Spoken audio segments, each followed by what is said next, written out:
Zoos and aquariums are home to some of the most exotic creatures in the world. People flock by the thousands every day just to catch a glimpse of their favorite animal. However, there are many aspects of zoos and aquariums that the general public might not be aware of. Some think zoos are unethical and should be banned. Others think that it's a great family outing. This new story is to get a more in-depth perspective of zoos by a zoo and conservation science major at Otterbein University. Today we're here joined with Lindsay Keenan, Otterbein Zoo and Conservation major. Lindsay, thank you for joining us today. Yeah, no problem. Okay, so first question. Many people consider zoos to be prisons for the animals that don't belong in zoos. Do you believe this concept to be true or false, and why?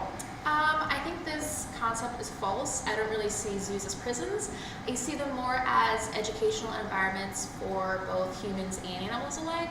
And they really allow us to get up close and personal so we can study them beyond what we'd be able to do in the wild. And I also think that the animals that are in human care are really able to help out their wild counterparts by allowing us to really be able to understand them through research and observation.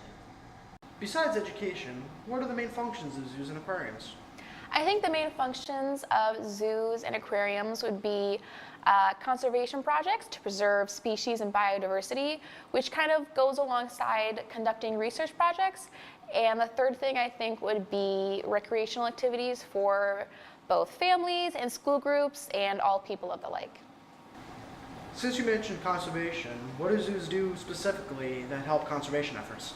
Yeah, so zoos are really important for conservation efforts because they're kind of the money-making end for conservation and research. So zoos have the ability to hire teams and scientists to conduct research both in situ and ex situ, which really allow us to educate guests and students and colleagues on the efforts they're taking to preserve species and biodiversity.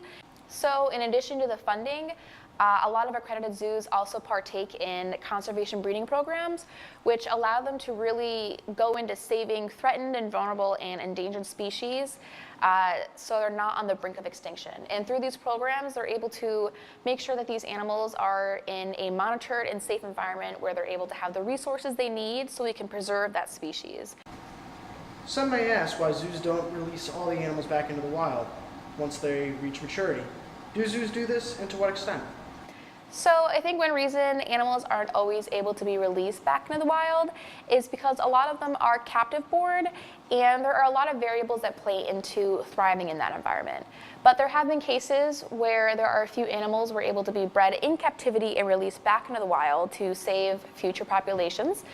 But for instance, when looking at captive bred carnivores, it can be a little bit harder and trickier to release them back into the wild as they really have to learn how to hunt.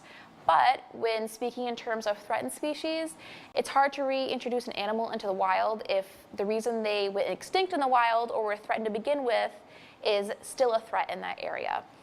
But there have been some successful cases of releasing captive animals in the wild, and zoos have been a huge part of that success. An example would be helping the California condor and the black-footed ferret populations.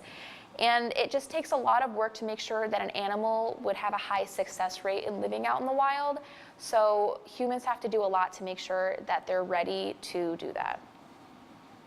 We're running low on our time, so we got room for one more question. Okay. What would be your advice if someone wanted to learn more about zoos and aquariums and the processes that are behind the scenes? My advice would be to do a ton of research. There are a lot of amazing resources out there, such as articles, TV shows, newspapers, documentaries, magazines, and they all offer a lot of great information. Also, I would recommend visiting as many zoos as you can and just offering countless amount of questions to both the zookeepers and educators, as they can really tell you what goes on behind the zoos and what they're doing that is really making a huge impact for these animals.